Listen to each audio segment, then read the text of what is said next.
Okay. Na-mention mo ang intelligence at confidential funds.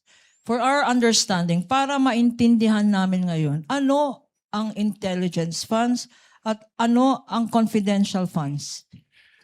Ang intelligence funds po under the Joint Circular 2015-01 ay yung lump sum appropriation po na provided in the budget of the agency concerned with respect to their intelligence operations. While Ano naman ang confidential funds? ang confidential fund po based on the Joint Circular 2015-01 ay yung lump sum appropriation po ng concerned agency para sa kanilang confidential expenses. At you earlier said, sinabi mo kanina na ang office ng ICFAO ang nag-audit ng national government agencies. Anong ibig sabihin ng nagko-conduct ng audit? Anong klaseng audit ang ginagawa ng COA ICFAO?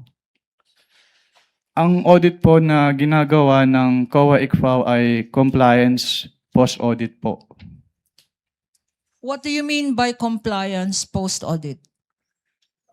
When we say compliance post-audit po, we evaluate a certain subject matter which is covered by the audit with respect to a certain criteria po which is usually po yung applicable laws, rules, and regulations. And in case of the confidential and intelligence fund, ini-evaluate po namin yung liquidation ng confidential and intelligence fund based dun sa criteria na presented ng Joint Circular 2015-01.